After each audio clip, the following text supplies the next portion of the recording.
بڑھ کے محبت کرنے والا ہے، تو 70 ماؤں سے زیادہ محبت کرنے والا ہے، تو پھر آ جانا، مجھے اس محبت سے لپٹا لینا، کیونکہ اب انسانوں کی دنیا میں میری ہستی بس بوجھ بن چکی ہے۔ اللہ، میں جس راستے پہ چلا دھوکے نے میرا استقبال کیا، جس ہاتھ کو تھاما اسی نے مجھے کاٹا، اور جب میں چیخا، جب میں درد سے کراہیا تو لوگ بولے کمزور ہو گیا ہے تو، کمزور ہو گیا ہے، بزدل ہو گیا ہے تو، اس لیے تو رو رہا ہے۔ میری ماں نے مجھے دعا دی تھی کہ بیٹا کبھی کسی کو دکھی نہ کرنا، پر کاش وہ یہ بھی دعا دے دیتی کہ کوئی میرے بیٹی کو بھی دکھی نہ کرے، کوئی میرے لال کو بھی دکھی نہ کرے۔ میرے رسول کریم نے فرمایا تھا، اللہ اس کے قریب ہوتا ہے جو ٹوٹ کر گر جاتا ہے۔ یا اللہ، اس وقت میں ٹوٹ چکا ہوں، اس وقت میں بکھر چکا ہوں، اس وقت میں گر چکا ہوں، آ جانا، مجھے جوڑ لینا، ورنہ تیرے ظالم لوگ مجھے روند ڈالیں گے۔ لوگ کہتے ہیں مرد کبھی نہیں روتا، لوگ کہتے ہیں مرد کبھی نہیں روتا، مرد کبھی نہیں روتا۔ سنو، جب باپ کا کندھا نہ رہے، ماں کی گود باقی نہ رہے، بہن کی آواز سنائی نہ دے، بھائی بے وفائی کر جائیں، اور جب بیوی بیگانی ہو جائے، تو اس وقت مرد کا صرف دل نہیں روتا، اس کی سانسیں بھی رو پڑتی ہیں۔ مرد کیوں نہیں روتا؟ مرد رلایا جاتا ہے، مرد تڑپایا جاتا ہے۔ بد نصیب وہ نہیں جو دنیا ہار جائے، ارے بد نصیب وہ ہے جسے اللہ کسی مظلوم کی آہ کا نشانہ بنا دے۔ بد نصیب وہ ہے جسے اللہ کسی دکھی انسان کی آہ کا نشانہ بنا دے۔ کبھی کسی کے صبر سے نہ ٹکرانا، کیونکہ جس کے ساتھ اللہ ہوتا ہے نا، اس کی خاموشی بھی قیامت بن جاتی ہے۔ اور ہاں، ایک بات اور، کسی مظلوم پر ظلم ہوتے ہوئے دیکھ کر خاموش مت رہنا۔ بڑے ہی افسوس کے ساتھ کہنا پڑ رہا ہے جوانوں، مسجد اقصی کے صحن میں لاشیں بچھتی رہیں اور تم خاموش تماشائی بنے رہے۔ نبیوں کی سرزمین خون سے تر ہوتی رہی، اور 57 ملکوں کے حکمرانوں کی غیرت بے غیرتی کے قبرستان میں دفن ہو گئی۔ کاش فلسطین جیسی مائیں پوری دنیا میں ہوتی، کاش فلسطین جیسی مائیں پوری دنیا میں ہوتی، تو آج ہماری نسلیں کسی فلمی ایکٹرز کے پیچھے نہ چلتی، بلکہ حضرت عمر فاروق کے قدموں کے نشان ڈھونڈتی۔ اگر فلسطین اور غزہ کی مائیں پوری دنیا میں ہوتی تو آج میری قوم کے نوجوان سیدنا عمر فاروق کے قدموں کے نشان ڈھونڈ رہے ہوتے۔ فلسطین کی وہ ماں جس کے 5 بیٹے اس کی آنکھوں کے سامنے ملبے تلے دفن ہو گئے، نہ کفن ملا نہ جنازہ، بس ریت پتھر اور چیخیں، مگر وہ ماں روئی بھی تو صرف اللہ کے آگے۔ اس نے کہا، یا اللہ، تو نے دیا تھا، تو نے ہی لے لیا، بس اب مجھے صبر دے کہ میں اپنے شہید بچوں کو ہمیشہ کے لیے بھول جاؤں۔ جوانوں، فلسطین کی اس ماں کی چیخیں آج اگر حضرت عمر فاروق کے کانوں میں پڑ جاتی تو خدا کی قسم اسرائیلی اپنی پیدائش پر افسوس کرتے، زمانہ دیکھتا کہ اسرائیلی اپنی پیدائش پر لعنت کرتے۔ آج اگر حضرت عمر فاروق کے کان میں آواز پڑتی تو حضرت عمر فاروق کے ہاتھ میں تلوار ہوتی، وہ فلسطین کی سرزمین پر کھڑے ہو کر بلند آواز سے کہتے، اے اقصی، تو گھبرا نہیں، تیرا عمر آ گیا ہے۔ جہاں مظلوم روئے وہاں عمر خاموش نہیں رہ سکتا۔ آج عمر فلسطین کے بچوں کی لاشیں نہ دیکھ سکتے، آج وہ امت کے حکمرانوں کا گریبان پکڑ کر جھنجھوڑ کر کہتے، اٹھو، جب تک اقصی قید میں ہے تمہاری نیند حرام ہے، جب تک عمر زندہ ہے، جب تک مسجد اقصی قید میں ہے، اس وقت تک تمہاری نیندیں حرام ہیں، تم نہیں سو سکتے۔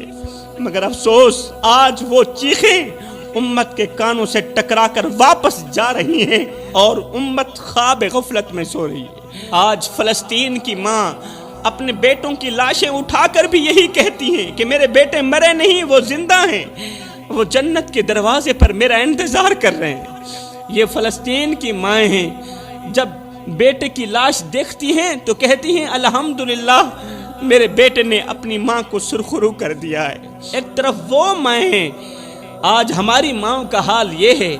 آج اگر فلسطین کے لیے بیٹے کی آنکھ نم ہو بھی جائے تو ماں کہتی ہے چپ رہو بیٹا، کوئی بات نہیں، زمانہ بہت خراب ہے۔ میں نے کہا بی بی زمانہ ٹھیک کب تھا؟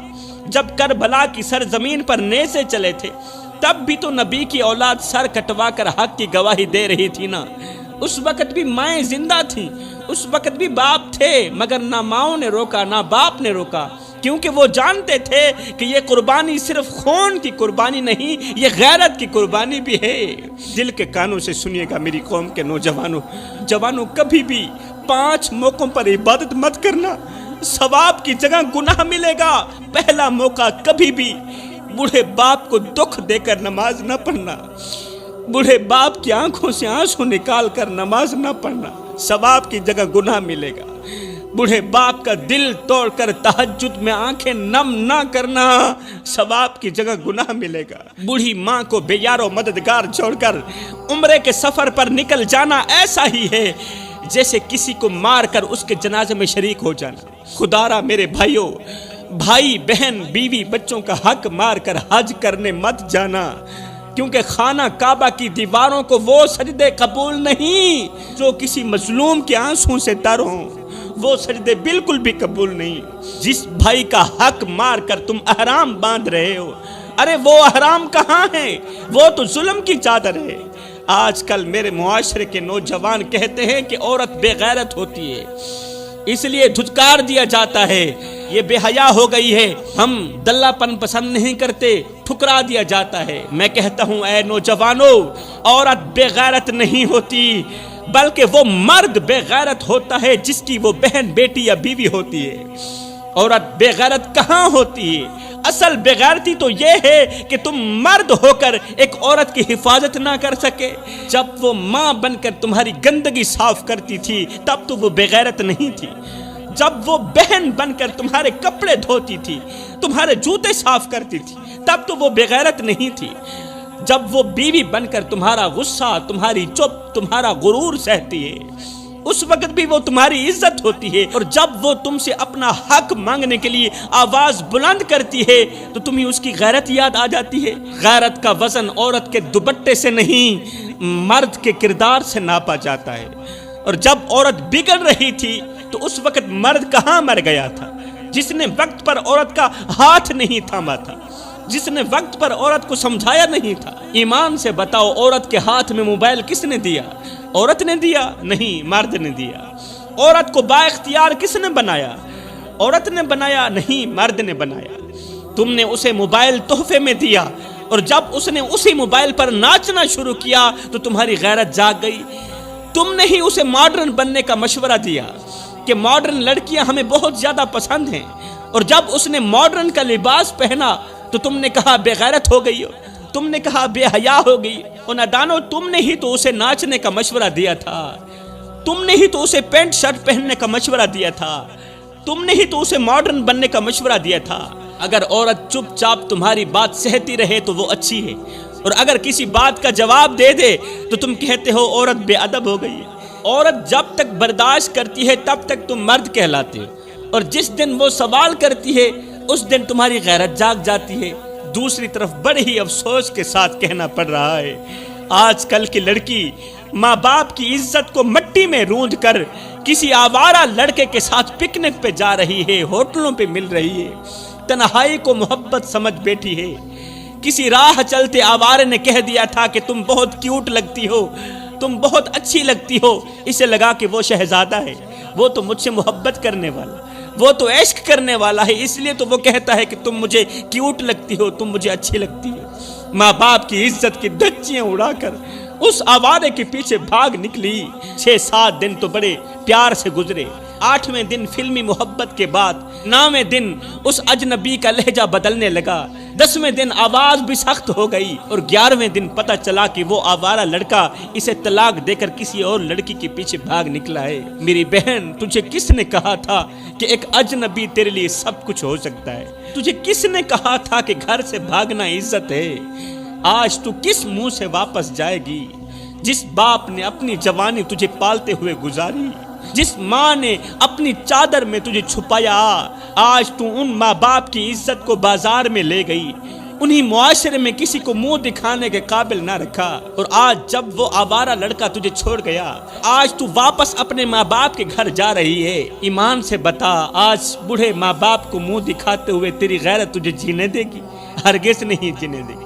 تو گھر چھوڑ کر بھاگ گئی، مگر تو یہ بھول گئی کہ ماں باپ کا دروازہ بند ہو جائے تو دنیا کی ہر راہ تنگ ہو جاتی ہے۔ عزت والی بیٹیاں باپ کی پگڑی کو روند کر غیر کے پیچھے نہیں بھاگتی۔ وہ لڑکا جو دن میں تمہارے ساتھ محبت کرتا ہے، رات کو تمہاری تصویروں کو غیر محرم مردوں کو دکھاتا ہے، اپنے دوستوں کو دکھاتا ہے، وہ تم سے محبت نہیں کرتا، وہ تمہاری معصومیت کو بیچتا ہے۔ عزت والا دوپٹہ کسی مہنگے برانڈ سے نہیں ملتا، یہ تو ماں باپ کے سائے سے ملتا ہے، اور جو بیٹیاں اس دوپٹے کو سنبھال لیتی ہیں رب ان کے قدموں تلے جنت بچھا دیتا ہے۔ حضرت سیدنا علی المرتضیٰ شیر خدا کرم اللہ وجہہ الکریم فرماتے ہیں ساری دنیا خوش رہتی ہے مگر یہ تین لوگ بڑے ہی پریشان رہتے ہیں۔ آخری بات میرا بیان ختم ہوا۔ حضرت علی فرماتے ہیں ساری دنیا خوش رہتی ہے مگر یہ تین لوگ بڑے ہی پریشان رہتے ہیں۔ پوچھا گیا حضرت وہ تین لوگ کون سے ہیں؟ فرمایا پہلا مددگار جو کسی کا درد دیکھ کر چپ نہیں رہ سکتا، اپنے منہ سے نوالے نکال کر دوسروں کے منہ میں ڈالتا ہے، اپنی رگوں سے خون نکالتا ہے دوسروں کی رگوں میں ڈالتا ہے، مگر جب اس بیچارے پر برا وقت آتا ہے تو لوگ اس پر دیکھنا بھی گوارا نہیں کرتے، اس لیے یہ ہر وقت پریشان رہتا ہے۔ فرمایا نمبر 2 وفادار بیچارہ بھی ہر وقت پریشان رہتا ہے، وہ جو ایک بار کسی کو اپنا کہہ دے پھر ساری دنیا چھوڑ دیتا ہے مگر اسے نہیں چھوڑتا، لیکن جب وہ اپنی سچائی لے کر قبر میں اترتا ہے، سچائی لے کر قبر میں دفن ہو جاتا ہے تو دنیا اسے ایک اچھا انسان کہتی ہے۔ اس کے جیتے جی لوگ اسے دکھ دیتے ہیں، درد دیتے ہیں، مگر جب وہ مر جاتا ہے تو لوگ کہتے ہیں اچھا انسان تھا۔ فرمایا نمبر 3 دل کا صاف انسان بھی ہر وقت پریشان رہتا ہے، اگر دل کے صاف رہو گے تو ہر وقت پریشانیوں کی دلدل میں ڈوبے رہو گے، اور یہ وہ 3 لوگ ہیں جو بیٹھے زمین پر ہوتے ہیں، ان کا تذکرہ عرش بری پہ ہو رہا ہوتا ہے۔ ایک نوجوان رسول کریم صلی اللہ علیہ وسلم کی خدمت میں حاضر ہوا، ایک نوجوان میرے کریم نبی کی خدمت میں حاضر ہوا، عرض کی یا رسول اللہ میرا باپ میرا مال خرچ کر لیتا ہے، مجھ سے پوچھتا تک نہیں، آپ میرے باپ کو بلا کر اس کو کہو کم از کم مجھ سے پوچھ تو لیا کرے۔ رسول کریم صلی اللہ علیہ وسلم نے فرمایا جاؤ اپنے باپ کو لے کر آؤ، میں اس سے پوچھتا ہوں کہ آخر وہ تجھ سے کیوں نہیں پوچھتا، بغیر پوچھے تیرا مال کیوں خرچ کر دیتا ہے۔ نوجوان فوراً اپنے باپ کے پاس پہنچا، کہنے لگا ابا رسول کریم نے آپ کو بلایا ہے، رسول کریم کی عدالت لگی ہے، اپنی عدالت میں آپ کو بلایا ہے۔ بوڑھے باپ کے قدم جسے زمین نے جکڑ لیے ہوں، بوڑھے باپ کا دل لرز اٹھا، آنکھوں میں بے چینی تیرنے لگی، وہ سمجھ گیا کہ رسول کریم کی عدالت میں بیٹے نے میری شکایت کر دی۔ لرزتے ہاتھوں سے سوٹی سنبھالتے ہوئے کامتے قدموں کے ساتھ رسول کریم صلی اللہ علیہ وسلم کی پاک بارگاہ میں اپنے قدم بڑھائے۔ یہ بوڑھا شخص رسول کریم صلی اللہ علیہ وسلم کی پاک بارگاہ کی طرف اپنے قدم بڑھا ہی رہا تھا، ابھی راستے میں ہی تھا کہ ادھر سے حضرت جبریل علیہ السلام رسول کریم صلی اللہ علیہ وسلم کی خدمت میں حاضر ہوئے اور عرض کی یا رسول اللہ، اللہ فرما رہا ہے کہ اس نوجوان کے باپ سے کہو جو ابھی راستے میں ہے، آپ تک پہنچا نہیں ہے، جب وہ آپ کے پاس پہنچ آئے تو اسے کہنا کہ اے بندے جو اشعار تو نے راستے میں اپنے دل میں پڑھے ہیں نا، پہلے وہ اشعار سناؤ۔ اس نوجوان کے باپ کو کہنا اے اللہ کے نیک بندے، راستے میں آتے ہوئے تو نے جو دکھ بھرے اشعار اپنے دل میں پڑھے ہیں نا، وہ اشعار ہمیں سناؤ۔ اب جبریل علیہ السلام واپس چلے گئے، وہ بوڑھا شخص اپنے بیٹے کے ساتھ جیسے ہی رسول کریم صلی اللہ علیہ وسلم کی خدمت میں حاضر ہوا تو آقا کریم نے شفقت بھری نظر اس بوڑھے پر ڈالی اور فرمایا اے اللہ کے بندے، تیرا فیصلہ بعد میں کریں گے، پہلے جو اشعار تو نے اپنے دل میں آتے ہوئے پڑھے تھے نا، دل میں کہے نا وہ اشعار ہمیں سناؤ. یہ سن کر بوڑھے باپ کی آنکھوں میں آنسو بھر آئے. اس کی آواز کانپنے لگی، آنکھیں برس رہی تھی، دل زخموں سے چور چور تھا. باپ نے روتے ہوئے رسول کریم صلی اللہ علیہ وسلم کو وہ دکھ بھرے اشعار سنائے. وہ اشعار عربی زبان میں تھے. ان کا ترجمہ کچھ یوں تھا. باپ نے کہا، اے میرے بیٹے، جب تو پیدا ہوا تھا میں نے اپنی ذات کے لیے جینا چھوڑ دیا. میری نیند، میری بھوک، میری خوشیاں سب کچھ تیرے لیے تھا.